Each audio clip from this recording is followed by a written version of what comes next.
this current Indian team be able to beat Pakistan in the absence of Virat Kohli? Will they be able to shrug off the poor test series they had in England? Will they be able to play back-to-back matches? These were the questions that were being asked before this particular match, and the Indian team has answered it momentarily. It's only the second match that they're playing at the Asia Cup. They've won 2 out of 2. You are watching ESPN Cricinfo Match Day in association with our technology partner Vivo. I'm Nikhil Naz, with me Ajit, Agarkar, Sanjay, Manjrekar, Saqlain, Mushtaq. Before I get their view on this match, let's quickly take a look at the match summary. This is how the match panned out. 162 is all that Pakistan got in 43.1 over. And then the star for India with the ball, Bhuvaneshwar Kumar. Of course, you also had Kedar Jadhav pick up 3 wickets. And then India chased that down very comfortably in 29 overs. Rohit Sharma, the top scorer with 52, and as you can see, there's only 1 wicket there for Shahbaz Khan, the spinner, but eventually he had to walk out. Okay, I'm going to start with the happiest member of our panel today. That's Ajit Agarkar. Happy because not just India has won, he's a Manchester United fan. He can see the match early today. Won't be doing our cricket show. Okay. I don't know whether I should be happy about that or not. Nervy times for United at the moment. And you're putting me in a difficult spot by saying that India has won and Ajit Agarkar is happy.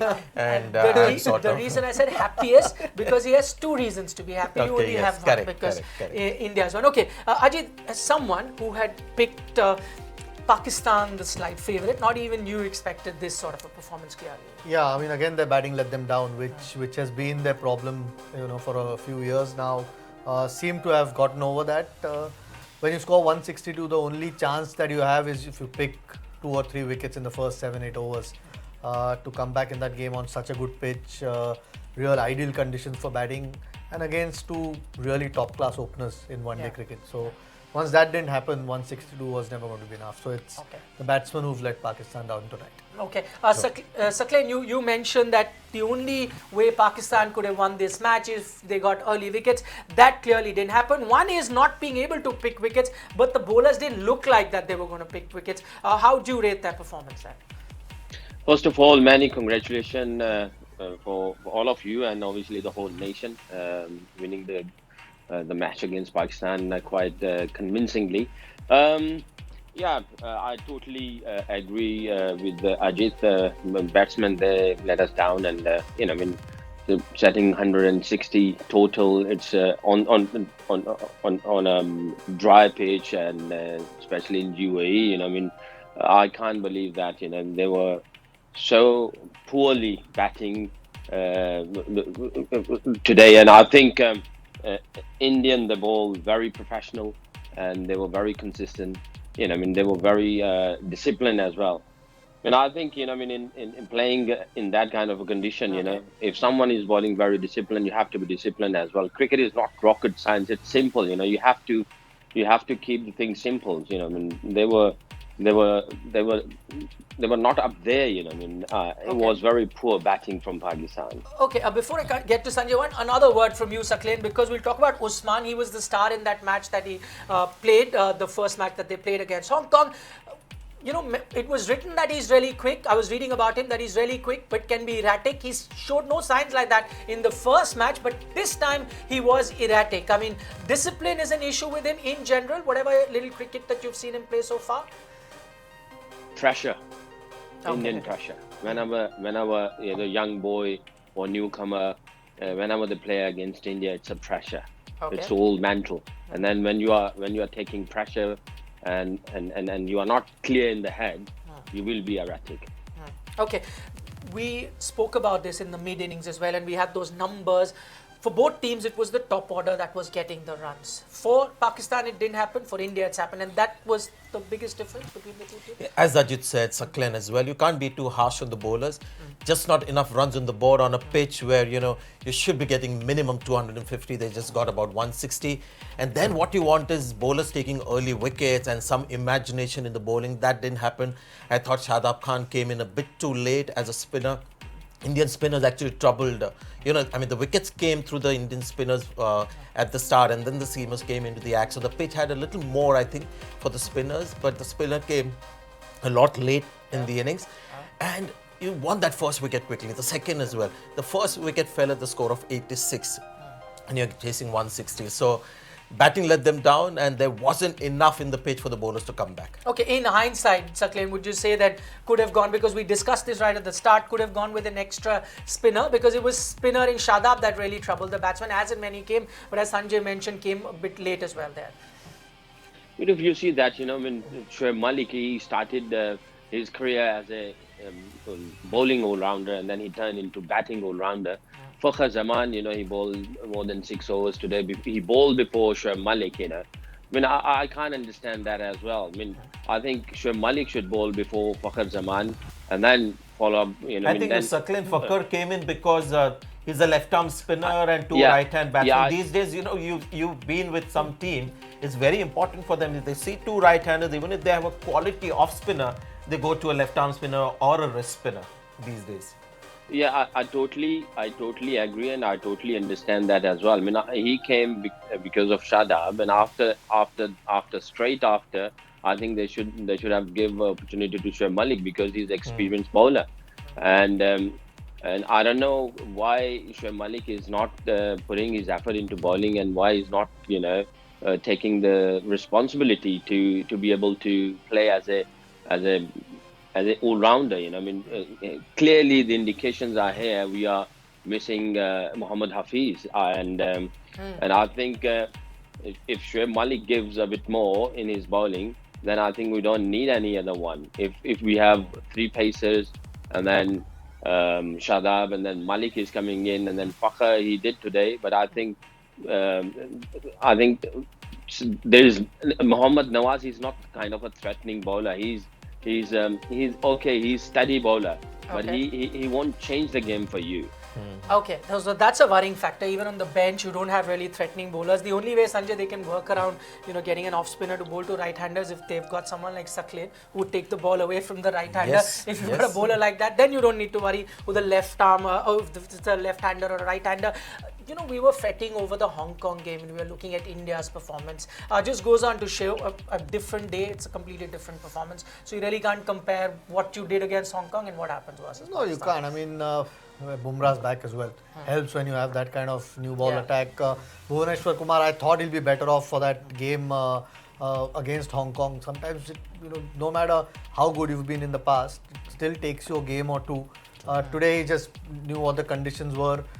Didn't try. Yesterday, he put in a little bit more. There was a bit more speed behind the ball. Today, just got his length spot on, bowl straight, which is what this pitch may be required. And Pakistan sort of played, or the batters played into his hands a little bit. Yeah, it's disappointing actually, because there's so much expectation. There's the obvious hype around India-Pakistan. India-Pakistan don't play against each other that often. I wish the contest was closer. For far too long, India has been the strongest side, with the odd exception in the Champions Trophy final. So today, really disappointed with the batting, with the way it started, and the depth of the batting has not been tested in recent time. 160 is no score after you have won the toss and elected to bat first. So really disappointed that it wasn't a tighter contest, because the stage and the expectation that we have from this encounter, we expect more. Okay. Going forward for Pakistan, would you say that middle order is now really a problem there? If Babar Azam doesn't get to the run in the middle order, then even Shoaib Malik, someone who's an experienced hand, is auditioning for the World Cup. No, but if you look at the first 2 wickets that fell, it weren't wickets that were picked up by the bowlers on a pitch that had something there. Yeah. They had something in their mind. I don't know if they were trying to unsettle Bhuvaneshwar Kumar and Bumrah. I don't know what the plan was. Clearly that didn't work. Yeah. They're good enough players to just buckle down, lay down a foundation. Babar Azam is a good number 3 to have if you have a good opening start, and they can hope to get a 240, 50, and then their seam attack comes into play. Maybe going forward, maybe in England or some other tournaments, whether they should start looking at another kind of a spinner to back Shadab Khan, because these days left-arm spinners, off-spinners are not quite making as much of an impact as the wrist spinners are. So maybe a little more creativity in their spin bowling is something they could look at going forward. That's exactly it. If you are Pakistan, if your bowling is your stronger point, you would then not try and aim for a 320. You would probably assess the conditions, maybe keep wickets in hand, and a 260, 270 with a good bowling attack perhaps might be enough. I thought they aimed too much, those two at the start. Like Sanjay said, there wasn't anything in the bowling. He was just bowled decent length, straight balls. Fakhr Zaman on 0 played that shot. So And against a seasoned bowler, and you're right about the toss as well. I've seen today's batting teams, when they're asked to bat first, they're sort of lost. You know, they have no idea what's going to be the ideal score, because that's when you need a little bit of understanding of the pitch, and you can't aim too high. Perhaps they thought they're batting first, they need to put a big 320, score on the board. This is, you know, Dubai, flat pitch. You know, let's try and be positive against the Indian fast bowlers, and that backfired. You know, it was a great approach there, would you say, from the Hong Kong team, Saqlain? You know, we heard the Hong Kong captain when he came out for the toss the other day. He said, listen, we're only aiming at 220. Eventually, they went and got 250. Had Pakistan had that same approach, 250 could have been a winning total here. Yeah, I mean, what Sanjay just mentioned earlier, that, you know, lay down the foundation and everything, that shows the plan. But if you see the first 5 overs of Pakistan, they just made 4 runs, 2 wickets, and all dot balls.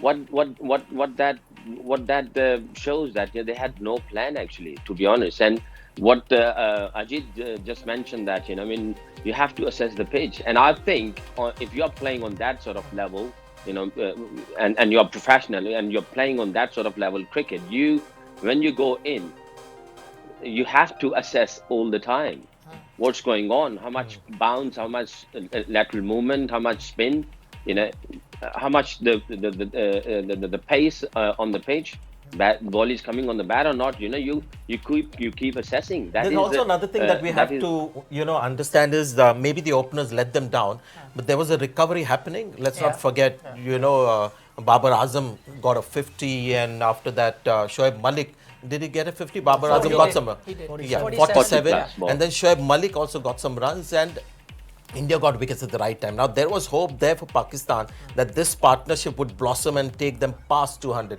But then that beauty from Kuldeep Yadav and the run out as well changed the course. So, not just the opener, there was a platform being laid, but it wasn't a big enough partnership for them to take themselves out of troubled water. But got a bit lucky as well. That partnership wouldn't have happened had they not dropped 2 catches. India dropped 2 very crucial catches. Yeah, when Shoaib Malik was dropped Shoaib Malik before he was got in the run out, 20s, so could have been worse for them. Now to the bigger question. Saqlain, did you want to make a point before that? Before I ask you a question? Yeah, I was just saying that, you know, 40 both players, they made 40 runs. You know, I mean, I think on that particular point, I think the awareness, the you know, doing something for the team. You know, I mean, you've done it for yourself with 40 runs, but there you need to assess. There you need to have awareness that way you can take the total. But I think the realization of the situation, you know, lack of concentration or whatever. I don't have word to say, but the thing is, over there, their decisions were wrong. You know, I mean, the team needed from there. They laid the foundation. They done the hard yard, but after that, when team needs it to carry on, you know, I mean, you can't do like that. And I understand that in first and in second innings, if you're not playing 50 overs, I can understand that. But if you are batting first and you're not playing 50 overs, you know, that shows that you have no idea what you are doing. Okay, now to the larger question of Pakistan. I'll ask the 2 bowlers. Mohammad Amir, another match, wicketless. I know there was no, you know, runs to play with for him, but going forward, what do you do with him? Ajit? I mean, you need experience in your attack. There's no doubt about it. I mean, it's not as if the other bowlers are all better quality than him. I don't think he's bowling too badly. Yeah, ideally, you would want your strike bowler to get wickets. Maybe he needs to then approach it a bit differently. But that again comes down to how your captain wants you to bowl. You know, and just look for wickets. Even if he goes for a few runs, it's acceptable as long as he's aiming to get wickets. I mean, not to say that he's not right now, but maybe he's just bowling within himself, trying to keep the runs down as well. You don't want your strike bowler to do both things. I mean, also the field wasn't set somehow. It didn't look like they were looking to get very little very little with the new ball that was there with the conditions. I mean, ideally you're a strike bowler like Bhuvneshwar Kumar today. You know, I mean, he got the wickets, set India up really well, those 2 openers. So you want him to get wickets. Okay. I don't think Pakistan can think about leaving him out for sure. I don't think he's bowling badly. It's about getting to bat wickets. better. It's just like India and England. Okay. I mean, if you see that, you know, I mean, he's in terms of quality, he is number 1 in the bowling unit. Number 2, whenever the opposition play against him, they gave him a bit, they gave him more respect than the others. Okay. That is another thing which goes into his favor. Yes, he is not taking wicket, but he need to tactically he need to come and he need to find the different way where how he can get the wicket, how he can get the wickets. Okay, going forward, the two other positives for India, Sanjay, I'll come to you. We always know that the openers tend to do really well for India, both Shikhar and Rohit. The middle order without Virat was looking weak to begin with. Now we've seen them play 2 matches. Good signs there. Raidu's gotten run both matches, and so has Dinesh Karthik.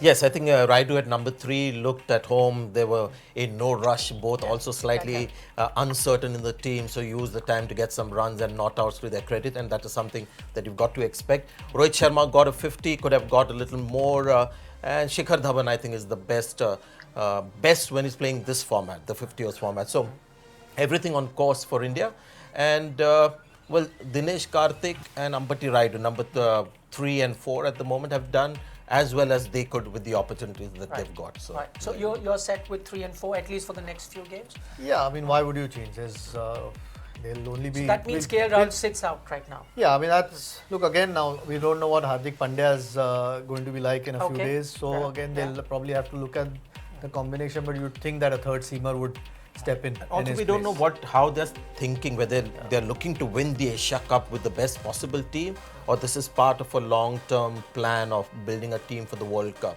Whether they want to have a look at Manish Pandey, whether he looks better against the opposition in this tournament, because so Dinesh Rohit Karthik just to know, Rohit said 2 things before the tournament started. First, he said, yes, we accepted that this is sort of a prep for the World Cup, so we're looking to try a few things, but we got to win this tournament too. Yeah, but Asia Cup winners now for the last 3 or 4 Asia Cup winners. Do you remember who won India, the Asia? Yeah, India defending champ. You're slightly like a cricket No, I mean, encyclopedia, but most people wouldn't know. Also So long-term plans, I guess. Sorry, Ajit. No. I mean, also the fact is you should pick 15 players. That means they're good enough to represent India. So you should be wouldn't confident lose. enough to put them in the 11. Yeah. So if Manish Pandey comes in, suddenly the team's not weakened. But by the time the World Cup comes, we should be very sure, because the last thing you want to do is give opportunities to players in these kind of situations and play a World Cup in England where you suddenly find that this batsman is not capable of handling the challenges there. So find a player who will be able to do the same in those conditions. Okay, Rohit Sharma got runs today. One thing that's really standing out, I'm looking at some IPL games as well. Leg spinners have troubled him, especially the googly. He's gotten out a few times. What should he do? Do you think anything he needs to do? I have a theory that modern day players have become better against pace and bounce. When the ball is coming out of the bat, you saw some great pull shots from Rohit Sharma. I don't think in white ball cricket batsmen are looking at the spinner closely enough. Okay. And that is why you see all these wrist spinners having so much success in white ball cricket. The moment you put these guys, now that same bowler in a test match, Rohit Sharma would just watch the ball a little more closely. They just tend to give a little more respect to wrist spinners. In 50 overs cricket, I think they just take their eyes off the ball because they're thinking runs, 4s and 6s. So this has happened to Rohit Sharma a few times in IPL as well. But we've seen him play test matches against spin bowlers, and don't see spinners troubling him in test matches. Okay, plenty of questions coming, people wanting to know what's the status with Hardik Pandya. Well, we just got a brief update from the BCCI where they said that he's got an acute back issue at the moment. But the good news therein is that he's been able to stand. So it's not as stationary as you saw him when he was being stretchered off from the field. He's been able to stand and move around. Whether he'll be available for the next match, whether he can stand and deliver is what that is the question. Whether he can stand and even go to the field, we don't know as yet. Talking about injury, Shadab walking off there, Saqlain, we again don't know the extent of his injury, but if he was to miss out, like India is facing the prospect of Hardik probably missing out, what does that do to Pakistan? Because as you were talking, there isn't really a great bench strength as far as spinners are concerned for Pakistan. Yeah, you're right. I think definitely then Nawaz come in, and he's a steady bowler. The plan will be the different. His role will be the different than Shadab. But I think there is no choice for them. What about a wrist spinner, Saqlain? No wrist spinner in anywhere around the squad, outside the squad? Yeah, outside the squad, we have young guy called Ibtisam. He played for Peshawar Zalmi. He's quite good. He can turn the ball, and he have got everything in his armory. He's quite young, 19, 20 years old. He was in an emerging team for Peshawar Zalmi. But unfortunately, he's from Hyderabad, and I think he need to move from there. Okay. to come to a bigger city to play more cricket. Okay, a But quick. he's quite good. Okay. He's quite good Brisbaneer, yeah. Quick word, because you mentioned Mohammad Hafiz. Where is he? For those who haven't been following Pakistan cricket, we remember him in the Champions Trophy. Where is he after that? I don't know. I think it seems that he's not the part of the plans for PCB. I think they are just ignoring him, and even though he cleared his action, I'm not sure. I'm not sure where he is at the moment. Okay. They are Because, missing I him. mean, I think they are missing him, He's a and they will quality miss him. cricketer, isn't it? I mean, the people talk about Fakar Zaman's 100 in that Champions Trophy final. I mean, Mohammad Hafiz played that crucial role. He Yes. got a 50 in hardly, 20, 30 balls and took Pakistan well past 350. He's a decent bowler as well. So, I don't know. The one good thing that Yeah, you're right, Yeah. Sanjay. Yeah, you're right. I don't know what's happening with him, and he was quite what you call sad as well. Okay, and the one good thing is, especially with regards to Pakistan cricket, is for their sake, at least as quickly as players go out of form or out of the plans, as quickly they come back as well. As soon as you lose a couple of games, you bring back players. The retirements also, they come back quickly out of Yes. retirements. Isn't it, Saqlain? I did want to get there. Okay, we're done with this particular match. We're expecting it to be a close contest, but in the end, it was a one-sided win for India, winning that match by 8 wickets. But remember, this was an inconsequential game. These two teams will play a Super 4 match, and then who knows, they could even play the final. Let's talk about the final game. This again is an inconsequential game. Afghanistan taking on Bangladesh, because the format is such that there will be no group toppers. Both teams have qualified for Super 4, so you end up playing against each other. Ajit, I'll start with you on this one. Both teams would like to rest players here because they have a match exactly the next day, and then a gap, and then again the Super 4 start. Yeah, they'll have to. I think at least they know that they've gone through, and it's not a game where you've got to fight for a spot in the top 4. So that gives them a little bit of leeway to rest players. They've had a couple of days off now, so I don't know how much of. I can't imagine any of the batters wanting to rest. It's likely to be the bowlers, and that too some of the same bowlers who sometimes becomes a lot tougher to back up 2 consecutive days. At least they're in a better position, Sanjay, you will say, compared to India, Pakistan, because that is like such a grudge game that you have to play your top players. In this case, at least these two teams can rest some of their key bowlers, at least, if not batsmen. Yes, and I think Bangladesh should also look at the last game as a game where only Mushfiqur Rahim's batting sort of saved the blushes for them. So they should look to play their full strength team. It's a great opportunity for a team like Bangladesh to sort of vie to win the Asia Cup and not just be one of the sort of finalists or one of the front runners there, because that is what will be remembered now. Expectations from teams like Bangladesh is more every advancing year. So I don't think they should be taking anything easy and just prepare to have their best playing 11 in the final matches to come. I'll quickly ask the three of you to pick who you think will win. Deep Das Gupta with us earlier while he was looking at the other matches, and he actually picked Afghanistan to beat Bangladesh. Saqlain, to you, who do you think goes in as the favourite in this match? That Afghanistan, they are quite energetic, and they are very they are kind of a player they can topple Bangladesh. I won't say that Bangladesh will easily win against Afghanistan, but I think my favorite team will be Bangladesh. All right. Two of you? Sanjay? Bangladesh, because I have to keep my relationship with Athar Ali Khan. Okay. Yeah, you would think Bangladesh, but I think if Afghanistan bat first and get 240, I think they might win the game.